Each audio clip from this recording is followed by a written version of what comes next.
ሰላም እንዴት ናችሁ? ውድ የኢትዮ ሶሻል ዩቲዩብ ቻናል ተመልካቾች፣ ዛሬ እንግዲህ ይዤላችሁ የመጣሁት ሂስትሪ የ9ኛ ክፍልና የ11ኛ ክፍል ዩኒት 3 የኢንትራንስ ጥያቄዎችን ይዤላችሁ የመጣሁት።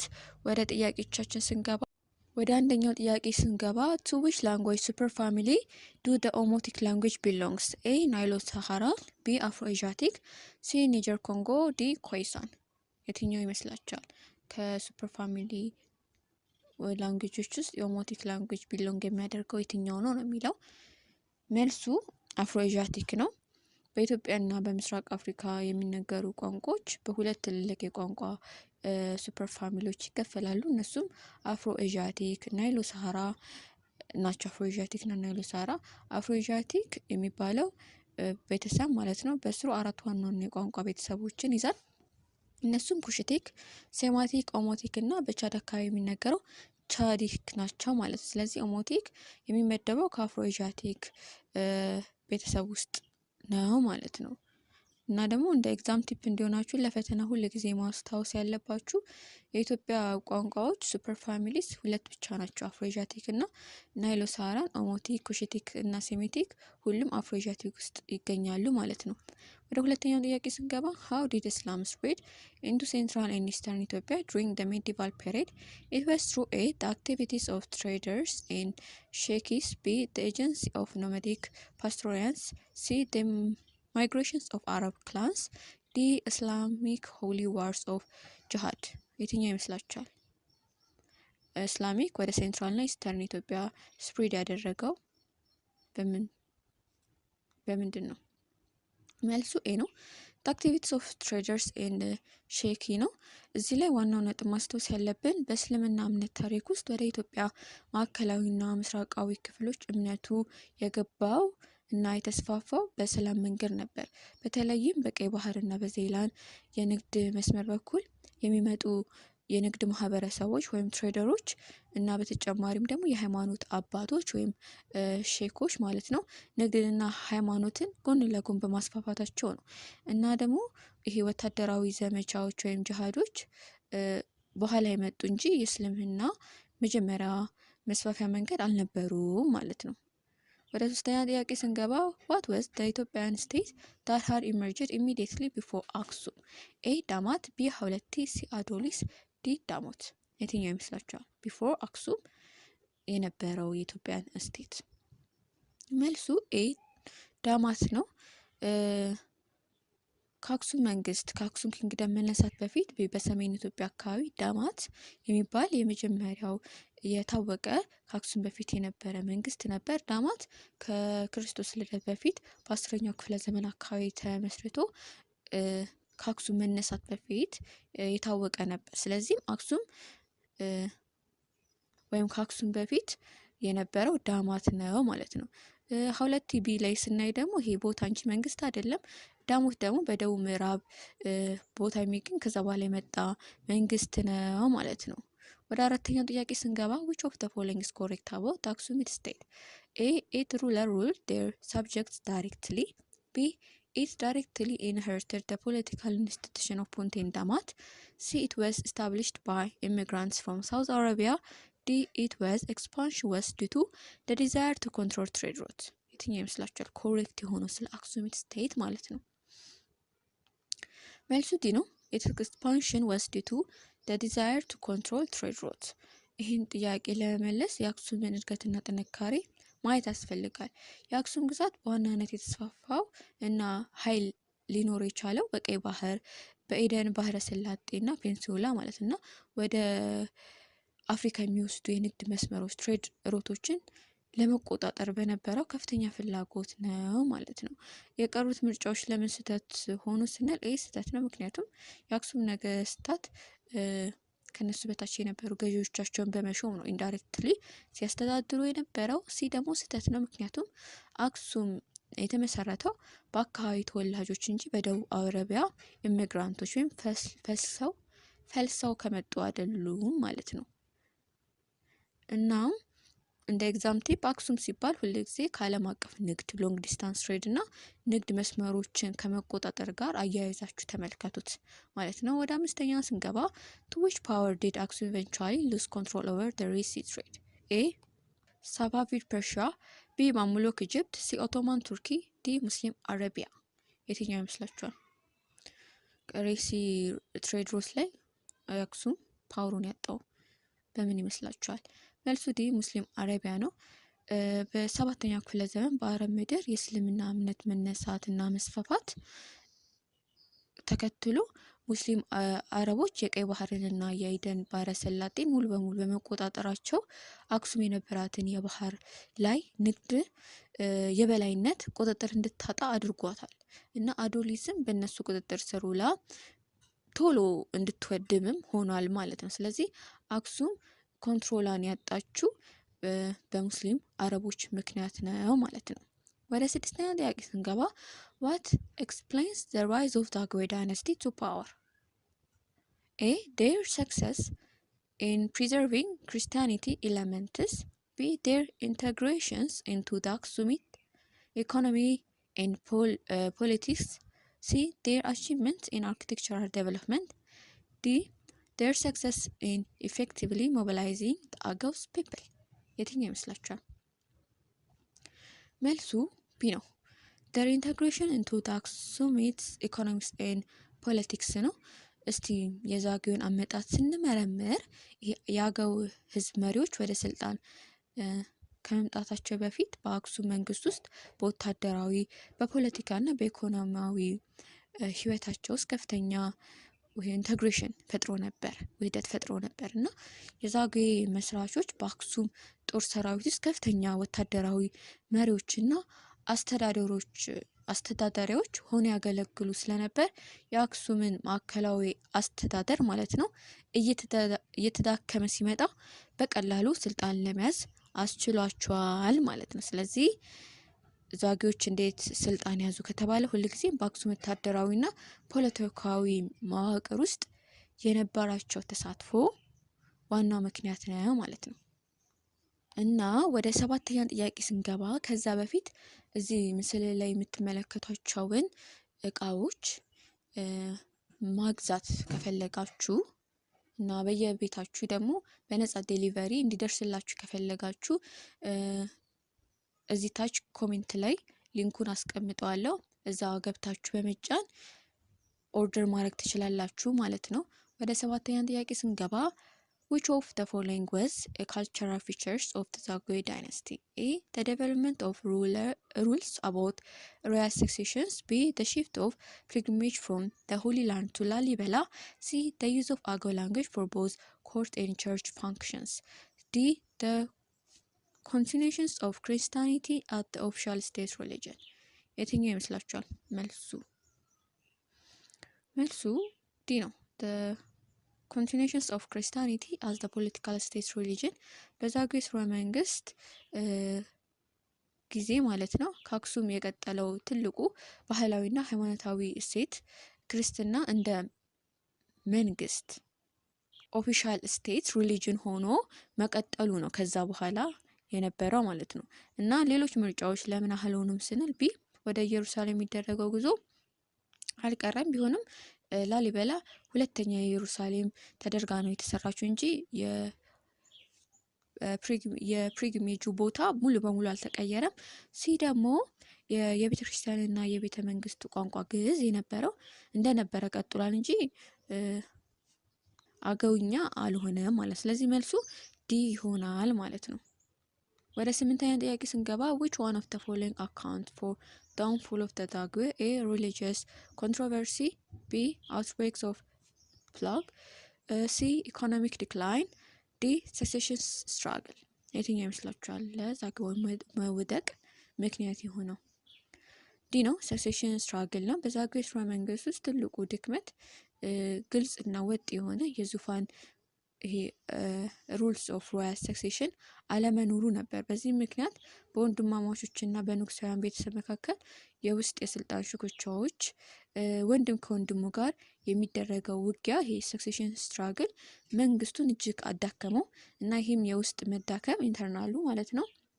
ደግሞ ይሄ ይኩኖ አምላክ የዛጉዌን የመጨረሻ ንጉስ ናኩቶ አብን ማለት ወይም ይትባረክን ጥሎ ስልጣን እንዲይዝ መንገድ ከፍቶለታል ማለት ነው። ስለዚህ ይሄ ዳውንፎል ኦፍ ዛጉዌ ለሚለው ጥያቄ ዋናው መልስ ኢንተርናል ሰክሴሽን ስትራግል ይሆናል፣ የስልጣን ሽኩቻ ይሆናል ማለት ነው። ወደ 9ኛ ጥያቄ ስንገባ which one of the following is correct about the linguistic diversity and unity of the Ethiopian region? A. The presence of a wide variety of languages spoken in the region indicate that the area was a favorite destination for migrants from Asia. B. The relatively small numbers of language with the Omotic family suggest that this was the most recently language to develop in the region. C. Despite their wide variety, a large numbers of language shared common element due to people's interaction. D. The language of the regions except the Semitic language originated from one common language proto-family. የትኛው ይመስላችኋል ኮሬክት የሆነ ስለ ሊንግዊስቲክ ዳይቨርሲቲ እና ዩኒቲ ማለት ነው? መልሱ ሲ ነው። Despite their wide variety, a large numbers of language share common elements due to people interaction.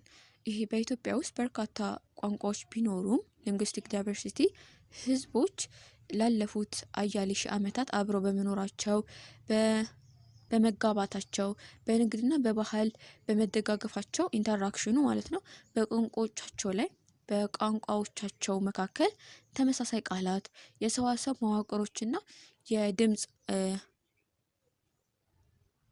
አነባበቦች ተፈጥረዋል ማለት ነው እና ይሄ የቋንቋዎች መበራከት የውጭ ሀገር ፍልሰት ውጤት ሳይሆን ይሄ የአካባቢው ህዝቦች ረጅም ዘመን አብሮ የመኖርና የመቀላቀል ውጤት ነው ማለት። ስለዚህ የቋንቋዎችን አንድነትና ልዩነት በተመለከተ ከተጠየቃችሁ ዳይቨርሲቲ የመጣው ከሀገር በቀል እድገት ሲሆን ሲሚላሪቲ ወይም ዩኒቲ ደግሞ የመጣው ከፒፕል ኢንተራክሽን ነው ማለት ነው።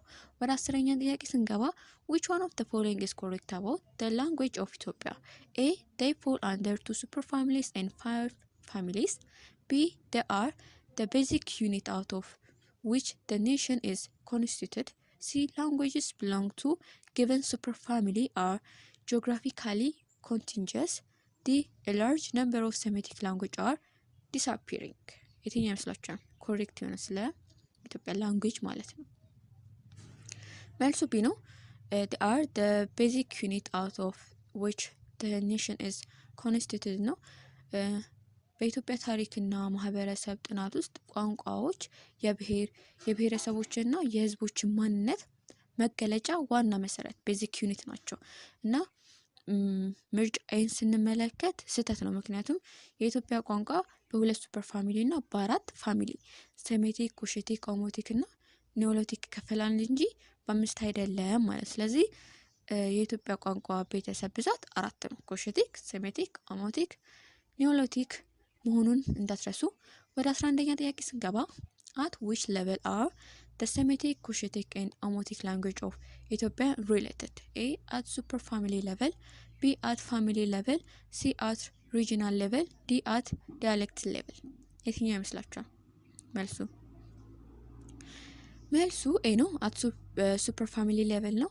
ይሄ ሴማቲክ፣ ኩሽቲክ እና ኦሞቲክ በራሳቸው የተለያዩ የቋንቋ ቤተሰቦች ፋሚሊ ናቸው። ነገር ግን እነዚህ ሶስቱም የቋንቋ ቤተሰቦች በሚሰበሰቡበትና በሚዛመዱበት በአንድ ትልቅ ሱፐር ፋሚሊ ስር ነው ያሉት። እሱም አፍሮ ኤዥያቲክ ይባላል። ስለዚህ ዝምድናቸው ያለው በሱፐር ፋሚሊ ደረጃ ነው ማለት ነው። ወደ 12ኛ ጥያቄ ስንገባ which of the following language of Ethiopia belong to Cushitic family? A. ጉራጌ B. ሀረሪ C. አጋው D. አርጎባ የትኛው ይመስላችኋል? ኩሽቲክ ፋሚሊ ማለት ነው። ሲ አጋው ነው። ይህ የኩሽቲክ የቋንቋ ቤተሰብ በኢትዮጵያ በሰፊ የሚነገር ሲሆን አጋው ወይም ይሄ ማዕከላዊ ሴንትራል ኩሽቲክ ተብሎ የሚታወቀው የዚህ ቤተሰብ አባል ነው ማለት ነው። ሌሎቹ ምርጫዎች ጉራጌ፣ ሀረር እና አርጎባ ሁሉም የሴማዊ ሴሜቲክ ቋንቋ ቤተሰብ አባል ናቸው ማለት ነው። ወደ 13ኛ ጥያቄ ስንገባ which one of the following is correct about the Omotic language? A. Some of the members of the language include Dauro, Dizi and Hammer. Dauro, Dizi and Hammer. B. They are mostly found along the Ethio-Sudanese border region. C. All of the speakers of the language are found around the Omo River. D. They are more closely related to Nilo-Saharan superfamily. የትኛው ይመስላችኋል? ስለ ኦሞቲክ ላንጉዌጅ ኮሬክት የሆነው ማለት ነው። መልሱ ኤ ነው። some of the members of the language include ዳውሮ፣ ዲዚ ኤንድ ሀመር ነው። ይህ የኦሞቲክ የቋንቋ ቤተሰብ በደቡብ ምዕራብ ኢትዮጵያ የሚነገር ሲሆን ዳውሮ፣ ዲዚ እና ሀመር ወላይታ፣ ጋሞ፣ ከፋ እና አሪ የዚህ የቋንቋ ቤተሰብ አባላት ናቸው። እና ደግሞ ቢ ደግሞ ስህተት ነው፣ ምክንያቱም በኢትዮ ሱዳን ወሰን የሚገኘው ናይሎቲክ ናቸው። ሲ ደግሞ ስህተት ነው፣ ምክንያቱም ሁሉም የኦሞቲክ ተናጋሪዎች ኦሞ ወንዝ ዳር ብቻ አይደሉም። ለምሳሌ አሪ፣ ሸኮ፣ ከፋ ወዘተ ምናምን ማለት ነው። ወደ 12ኛ ጥያቄ ስንገባ ከዛ በፊት እዚህ ምስሉ ላይ የምትመለከታቸውን እቃዎች እቤታችሁ ድረስ በቀጥታ እንዲደርስላችሁ ከፈለጋችሁ ከታች የማስቀምጠው ሊንክ አለ። እሱን በመጫን ኦርደር ማድረግ ትችላላችሁ። ቀጥታ ወደ ቤታችሁ ይደርስላችኋል ማለት ነው። ወደ 12ኛ ጥያቄ ስንገባ all about one of the following doesn't belong to an Omotic language family. A. ቤንች፣ ዳውሮ፣ ጎፋ፣ ሁራ። B.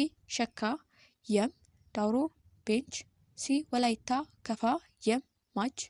ዲ. ከፋ፣ ሀዲያ፣ ከምባታ፣ ጎፋ።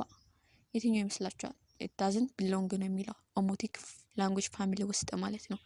መልሱ ዲ ከፋ፣ ሀዲያ፣ ከምባታና ጎፋ ነው። ጥያቄውን በጥንቃቄ ስንረዳ all about one doesn't belong to ነው የሚለው ማለትም ከዚህ ውስጥ ሙሉ በሙሉ የኦሞቲክ ቤተሰብ ያልሆነው ስብስብ ልዩ የሆነ የትኛው ነው ነው።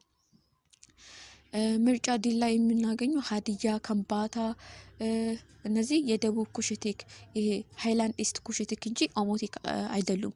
ከፋ፣ ጎፋ ኦሞቲክ ቢሆኑ ሀዲያና ከምባታ በመቀላቀላቸው ዲ ትክክለኛ የኦሞቲክ ስብስብ አይደለም ማለት ነው።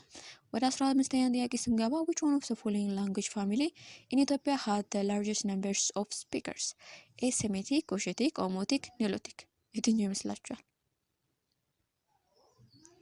መልሱ ቢ ኩሽቲክ ነው። በኢትዮጵያና በምስራቅ አፍሪካ አካባቢ የሚገኙት አራት የቋንቋ ቤተሰቦች መካከል በህዝቡ ብዛትና በላርጅ ነምበር ኦፍ ስፒከርስ የኩሽቲክ የቋንቋ ቤተሰብ ነው እና እንደ ኦሮምኛ፣ ሶማሊኛ፣ አፋርኛ፣ ሲዳምኛ፣ ሀዲኛ ያሉት ትልልቅ ቋንቋዎች በስሩ የያዘ በመሆኑ ትልቁ ተናጋሪ ቁጥር ይይዛል ኩሽቲክ ማለት ነው። ወደ 16ኛ ጥያቄ ስንገባ the Erob are one of the peoples of Ethiopia who currently lived in the region state of A. Amhara, B. ትግራይ፣ C. አፋር፣ D. ቤኒሻንጉል ጉሙዝ። የትኛው ይመስላችኋል? ኤሮብ መልሱ ቢ ትግራይ ነው። ኤሮብ የኩሽቲክ የቋንቋ ቤተሰብ የሳሆ ቋንቋ ተናጋሪ የሆኑ ህዝቦች ሲሆኑ በዋናነት የሚኖሩት በትግራይ ክልል መንግስት በምስራቃዊው ዞን በአዲግራት ጉሎማዳ አካባቢ ነው ማለት ነው።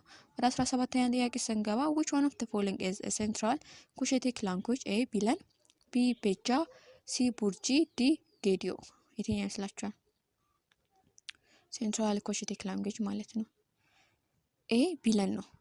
ኤ ሴንትራል ኩሽቲክ የሚባሉት በአጠቃላይ የአገው ቋንቋዎች ናቸው። እነዚህም ቢለን ኤርትራ ውስጥ አዊኛ፣ ቃምተኛ ናቸው። ስለዚህ ቢለን የሴንትራል ኩሽቲክ አባል ነው ማለት ነው። ቤጃ ኖርዘርን ኩሽቲክ ነው። ቡርጂና ጌዶ ደግሞ ሃይላንድ ኢስት ኩሽቲክ ናቸው ማለት ነው። ወደ 18ኛ ጥያቄ ስንገባ in which of the following language did the court chroniclers of imperial Ethiopia wrote their accounts? A. አገው፣ B. ግዕዝ፣ C. ላቲን፣ D. አማሪክ። የትኛው ይመስላችኋል? መልሱ ቢ ግዕዝ ነው። በጥንት ቷና በመካከለኛው ዘመን የኢትዮጵያ የቤተ መንግስት ታሪክ ጸሐፊዎች ኮርት ክሮኒከልስ ማለት ነው የንጉሶችን ታሪክ ዜና መዋዕልና ውጊያዎችን ይጽፉ የነበረው በግዕዝ ቋንቋ ነበር እና ግዕዝ የቤተ ክርስቲያን የጽሁፍና የኦፊሻላዊ የሰነድ ማዘጋጃ ቋንቋ ሆኖ ለረጅም ዘመናት አገልግሏል ማለት ነው። ኮርት ክሮኒክል ማለት ዜና መዋዕል ማለት ነው። እንደዚህ ከተባለ የተጻፈው ቋንቋ ሁሉ ጊዜ በግዕዝ ነው ማለት ነው። ወደ 19ኛ ጥያቄ ስንገባ which of the following area appears to have been included within the territorial limit of the state of Punt? A. Part of the northern Somalia. B. The southern part of the Aksum state. C. South Africa. D. Egypt. መልሱ ኤ ፓርትስ ኦፍ ኖርዘርን ሶማሊያ ነው የሚለው። ይሄ የፑንት ምድር ማለት ነው በምስራቅ አፍሪካ ቀንድ ይገኝ የነበረ በጥንት ዘመን የታወቀ የንግድ ማዕከል ነው እና የታሪክና የአርኪኦሎጂ ተመራማሪዎች እንደሚሉት የፑንት ግዛት የአሁኗ ሰሜናዊ ሶማሊያ፣ ጅቡቲ፣ የኤርትራን የባህር ዳርቻዎችና የሰሜን ምስራቅ ኢትዮጵያን ክፍሎች ያካትት ነበር። ስለዚህ ሰሜናዊ ሶማሊያ ኖርዘርን ሶማሊያ በፑንት ግዛት ስር ነበረች ማለት ነው። ወደ 20ኛ ጥያቄ ስንገባ where was the ancient state of Punt located? A. along the Ethiopia-Sudan borders. B. on the Swahili coast. C. Ethiopia's Omo Valley. D. in the northern Africa. ይሄ ቀላል ነው። መልሱ ዲ ነው። in north east Africa. ፑንት በሰሜን ምስራቅ አፍሪካ በአፍሪካ ቀንድ አካባቢ በቀይ ባህር በኤደን ባህረ ሰላጤ ዳርቻዎች ላይ ይገኝ የነበረ የጥንት መንግስት ነው እና ከጥንታዊቷ ግብጽ ጋር በቀይ ባህር በኩል የንግድ ግንኙነትን ያደርግ ነበር ማለት ነው። ወደ 21ኛ ጥያቄ ስንገባ the ancient kingdoms of Punt established linked with A. Damat. B. Nubia. C. the eastern coast of the Red Sea. D. Egypt. የትኛው ይመስላችኋል? ሊንክ የሚያደርገው ማለት ነው ፑንት። መልሱ ዲ ኢጅፕት ነው። የፑንት መንግስት ከጥንታዊቷ ግብጽ ጋር በጣም ጠንካራ የንግድ ግንኙነት ነበረው።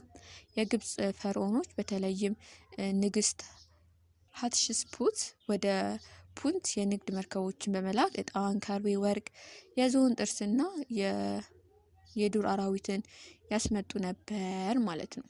ወደ 22ኛ ጥያቄ ስንገባ one of the following is believed to be the earliest state in the Horn of Africa? A. Aksum. B. Damat. C. Meru. D. Punt. በአፍሪካ ቀንድ አካባቢ earliest state የሚባለው የትኛው ነው? ዲ ፑንት ነው። በአፍሪካ ቀንድ ከተመሰረቱ መንግስታት መካከል በታሪክ የጽሁፍ ማስረጃዎች ቀድሞ የተጠቀሰው ማለት ነው እጅግ ጥንታዊ የሆነው earliest state የፑንት መንግስት ነው እና የግብጽ የጽሁፍ መዛግብትም ከክርስቶስ ልደት በፊት ከ3ኛው ሺህ ዓመት ሰርድ ሚሊኒየም ቢሲ ጀምሮ ስለ ፑንት ይተርካል ማለት ነው። ወደ 23ኛ ጥያቄ ስንገባ which one of the following was the earliest state in Ethiopia and the Horn? A. ፑንት. B. ያሃ. C. ዳማት. D. አክሱም። የትኛው ይመስላችኋል? earliest state በኢትዮጵያና በሆርን አፍሪካ ማለት ነው። አሁንም ኤ ፑንት ነው ማለት ነው። ቀደም ሲል እንደተገለጸው በኢትዮጵያና በአፍሪካ ቀንድ የታወቁት የጥንት መንግስታት በቅደም ተከተል ስንመለከት አንደኛ ፑንት፣ ከዛ ዳማት፣ ከዛ አክሱም እያለ ይቀጥላል። ስለዚህ የመጀመሪያው ጥንታዊ ፑንት ነው ማለት ነው። ወደ 24ኛ ጥያቄ ስንገባ ከዛ በፊት እዚህ ምስል ላይ የምትመለከቷቸውን እቃዎች መግዛት ፈልጉ ከታች ሊንክ አስቀምጥላችኋለሁ። እዛ ላይ በመጫን ገብታችሁ መግዛት ትችላላችሁ። በነፃ ዴሊቨሪ ቤታችሁ ይደርሳል ማለት ነው። ወደ 24ኛ ጥያቄ ስንገባ which one of the following is correct about pre-Aksumite state? A. among the most valued imports of Egyptians from Punt was Myr. B. the precise location of the land of Punt the what is today Eritrea. C. most of the inscriptions about Damat are found in Saudi Arabia. D. Damat had a very strong contact with the kingdoms of Egypt. A. መልሱ የትኛው ይመስላችኋል?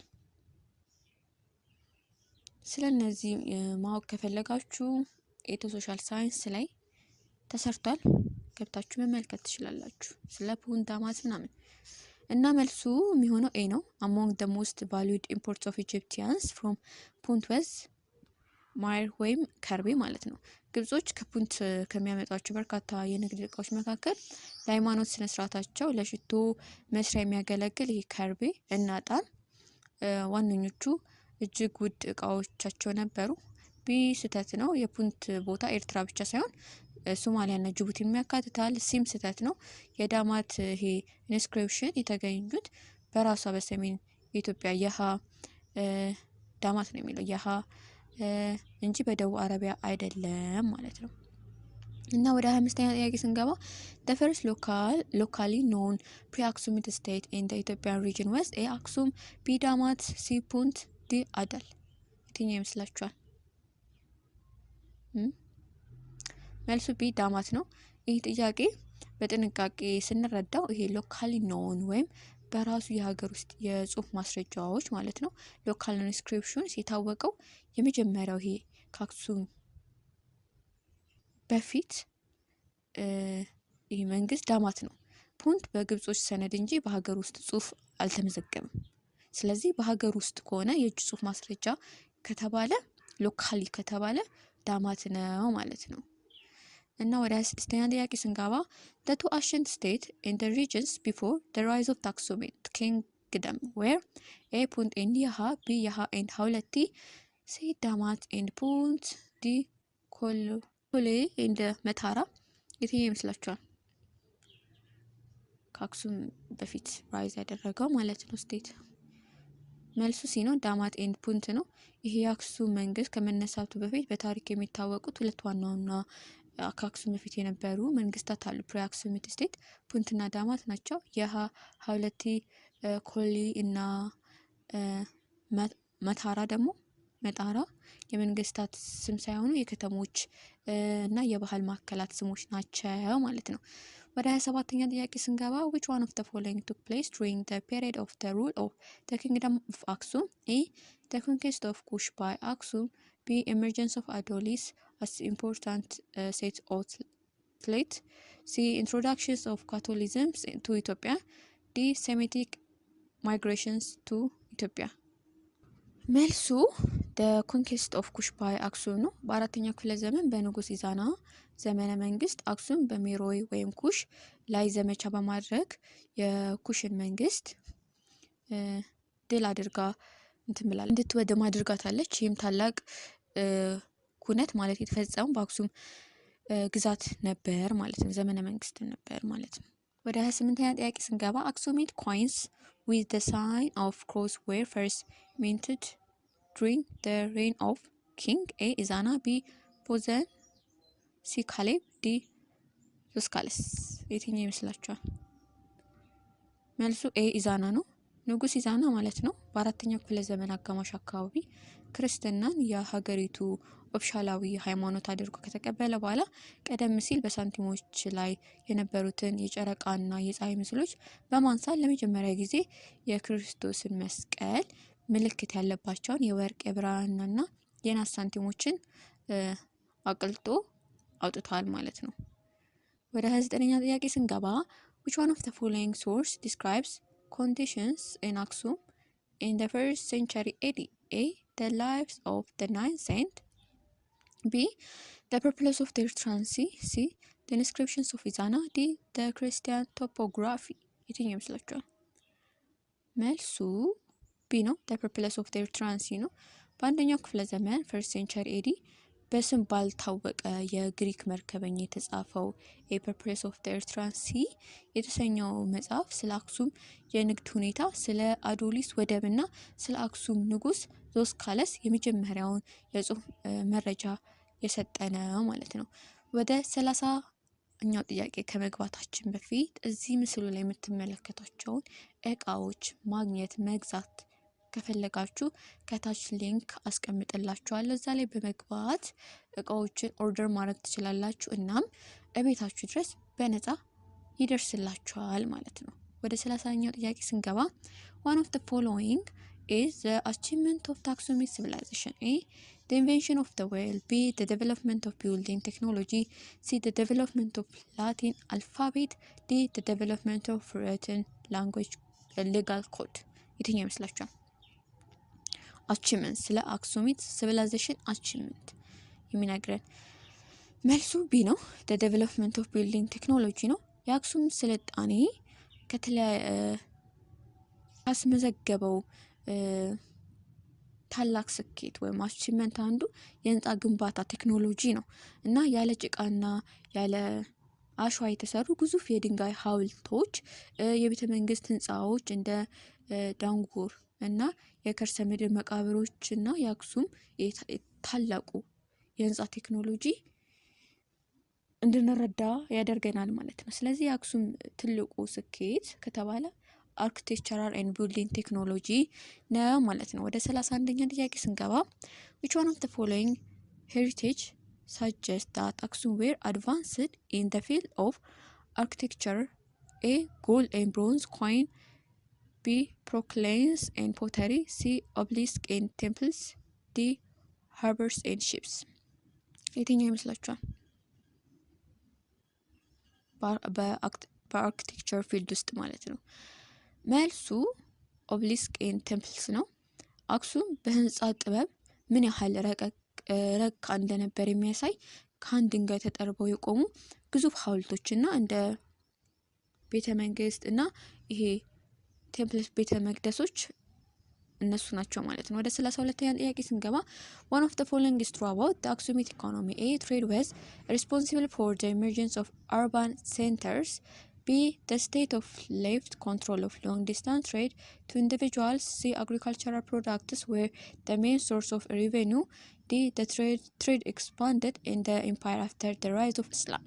የትኛው ይመስላችኋል? ትሩ ነው። ስለ አክሱም ኢኮኖሚ ማለት ነው። መልሱ ኤ ነው። trade was responsible for the emergence of urban centers ነው። በአክሱም ዘመን የንግድ እንቅስቃሴ መጨመርና የዓለም አቀፍ ንግድ መስመሮች መዘርጋት የከተሞች መፈጠር መስፋት emergence of urban centers ዋነኛ ምክንያት ነበር እና እንደ አዶሊስ፣ አክሱም፣ ይሄ ኮልሄ እና መጣራ ያሉ ከተሞች ያደጉት በንግድ ማዕከልነታቸው ነው ማለት ነው። ወደ 33ኛ ጥያቄ ስንገባ which one of the following is correct about the Aksum kingdom? A. its prosperity depends on the Red Sea trade. B. it was the first state in Ethiopian history. C. it was converted to Christianity by Egyptian design. D. it built large scales with income with agricultural tax. የትኛው ስለ አክሱም ኪንግደም ኮሬክት የሆነው ከዚህኛው የቱ ነው የሚለው? መልሱ ኤ ነው። its prosperity depends on the Red Sea trade ነው። የአክሱም መንግስት ብልጽግና ሀብትና ሀያልነት ሙሉ በሙሉ የተመሰረተው በቀይ ባህር ሬድ ሲ ትሬድ በኩል በሚደረገው ሰፊ የዓለም አቀፍ ንግድ ቁጥጥር ስር ላይ ነበር እና የባህር ንግድ ሲደናቀፍ የአክሱም ኢኮኖሚና ብልጽግና አብሮ ወደቀ ማለት ነው። ወደ 34ኛ ጥያቄ ስንገባ which one of the following was the features of the foreign relations of the Aksumite state? A. the Aksumite civilization was derived directly from immigrants from South Arabia. B. the major source of rivalry between Aksum and Meru was ivory trade. C. the vast majority of the Aksumite society was engaged in commerce. D. the Aksumite state controlled South Arabia from the 3rd to the 6th centuries. የትኛው ይመስላችኋል? ስለ ፎሬን ሪሌሽንስ አክሱሚት ስቴት ማለት ነው። መልሱ ዲ ነው። the Aksumite state controlled South Arabia from the 3rd to the 6th century ነው። አክሱም ጠንካራ የውጭ ግንኙነትና ወታደራዊ ኃይል የነበራት ሲሆን ከ3ኛው ክፍለ ዘመን ጀምሮ እስከ 6ኛው ክፍለ ዘመን በተለይም በንጉስ ካሌብ ዘመን የደቡብ አረቢያን የአሁኗን የየመን አካባቢ በወታደራዊ ኃይል ተቆጣጥራና ገባር አድርጋ ታስተዳድር ነበር ማለት ነው። ስለዚህ ወደ 35ኛ ጥያቄ ስንገባ which one of the following is significant factor both for the rise and decline of the Aksum Empire? A. long distance trade. B. military technology. C. leadership. D. agriculture. የትኛው ይመስላችኋል? rise and decline ሁለቱንም ማለት ነው ያዘው። መልሱ ኤ ነው። ሎንግ ዲስታንስ ትሬድ ነው። ይሄ እጅግ ጥሩ ጥያቄ ነው። የረጅም ይሄ ሎንግ ዲስታንስ ትሬድ ለአክሱም እድገትና መነሳት ዋና ምክንያት እንደነበረ ሁሉ በኋላ ላይ የአረቦች መነሳት ንግዱን ሲዘጋው ማለት ነው ለአክሱም መዳከም ውድቀት ዋና ምክንያት ሆኗል። ስለዚህ ንግዱ ለአክሱም መነሳትም እና ለመውደቅም ሁለቱንም ሚና ይጫወታል ማለት ነው። ወደ 36ኛ ጥያቄ ስንገባ why did the Aksumite kingdom decline and eventually collapse? Because A. the internal rebellion of the Beja weakened Aksum military power. B. the shift of political centers from northern to southern precipitated foreign invasion. C. the rise of the Islam hastened the expulsions of Aksum from South Yemen. D. the destructions of Adolis led to the loss of revenue from the Red Sea trade. የትኛው ይመስላችኋል? መልሱ ዲ ነው። the destructions of Adolis led to the loss of revenue from the Red Sea trade. ይህ የአክሱም ዋና ኢኮኖሚ ምንጭና የባህር በር የነበረችው አዶሊስ በ8ኛው ክፍለ ዘመን አካባቢ በሙስሊሞች አረቦች መደምሰሷና መቃጠሏ አክሱም ከቀይ ባህር የሚገኘውን ገቢ ወይም ሬቬኑ ሙሉ በሙሉ እንዲያጣ አደረገው። ይህም መንግስቱ ለመውደቅ ዳረገው ማለት ነው። ወደ 37ኛ ጥያቄ ስንገባ ከዛ በፊት እዚህ ላይ የምትመለከቷቸውን እቃዎች መግዛት የምትፈልጉ ከታች ሊንክ አስቀምጥላችኋለሁ። እዛ በመግባት በነፃ ዴሊቨሪ እቤታችሁ ድረስ የሚደርስላችሁ ይሆናል ማለት ነው። እና በተጨማሪም ለዚህ ዩቲዩብ ቻናል አዲስ ከሆናችሁ ሰብስክራይብ አድርጉ፣ እንዲሁም ላይክ አድርጉ እና እንዲሰራላችሁ የምትፈልጉት ነገር ካለ አሳውቁኝ ማለት ነው። ወደ 37ኛ ጥያቄ ስንገባ what was the major external factor for the fall of Aksum? A. the conversion of the monarch to Christianity, which led to fierce resistance of the people to the rulers. B. the disastrous defeat suffered by the first military expeditions of King Caleb against Humariatis. C. improvement and economic collapse due to the incense drought and famine. D. the near complete removal of Aksum from the Red Sea trade by the Muslim Arab Empire. የትኛው ይመስላችኋል? ስለ አክሱም ኤክስተርናል ፋክተር ወደቁ ማለት ነው። መልሱ ዲ ነው። the near complete removal of Aksum from the Red Sea trade by the Muslim Arab Empire ነው። ለአክሱም ውድቀት ዋና ይሄ ኤክስተርናል ሜጀር ኤክስተርናል ፋክተር የሙስሊም አረብ ኤምፓየር መስፋፋትና አክሱምን ከቀይ ባህር የንግድ መስመር ሙሉ በሙሉ ማግለሉና ማስወጣቱ ነው ማለት ነው። ወደ 38ኛ ጥያቄ ስንገባ after the rise of Islam in the 7th century Aksum became A. much richer than before. B. military stronger than before. C. economical weaker than before. D. an Islamic states. በ7ኛው ሴንቸሪ ማለት ነው። መልሱ ሲ ነው። ኢኮኖሚካል ዊከር ዳን ቢፎር ነው። በ7ኛው ክፍለ ዘመን እስልምና ከተነሳ በኋላ አክሱም ከዓለም አቀፍ የንግድ መስመሮች በመገለሏና የንግድ ገበያ በመቀነሱ በኢኮኖሚ ደረጃ ደግሞ እጅግ እየተዳከመች ሄደች ማለት ነው። እና ወደ 39ኛ ጥያቄ ስንገባ which one of the following helped the emergence of the Agaw dynasty? A. the control of Zayla by the Agaw. B. the Agaw joined the Aksum army. C. the conquest of Adolis by the Agaw. D. the adoptions of Amharic by the Agaw. የትኛው ይመስላችኋል? ስለ ዛጌ ዳይናስቲ ኢመርጀንስ ማለት ነው እንዲነሳ ያደረገው። መልሱ ቢ ነው። the Agaws joining the Aksumite army ነው። የአገው ህዝቦች ወደ አክሱም ወታደራዊ ሰራዊት አክሱሚት አርሚ በሰፊው መቀላቀላቸውና በጦርነቶች ውስጥ ከፍተኛ ወታደራዊ መሪዎች መሆናቸው በኋላ ላይም የአክሱም ማዕከላዊ መንግስት ሲዳከም የዛጉዌ ስርወ መንግስት ለመመስረትና ስልጣን ለመያዝ ትልቅ እድገት ፈጥሮለታል ማለት ነው። እሺ ወደ 40ኛ ጥያቄ ስንገባ እስከ 49 ነው የምሰራላችሁ ጥያቄ። አሁን እስከ 45 እንሰራና የተቀሩትን ጥያቄዎች እናንተ በኮሜንት ታሳውቁኛላችሁ ወይም እናንተ የምትሰሩት ይሆናል ማለት ነው። 40ኛ the power base of the Zagwe dynasty was formed by the speakers of A. ግዕዝ፣ B. ትግርኛ፣ C. አምሃሪክ፣ D. አገው። የትኛው ይመስላችኋል?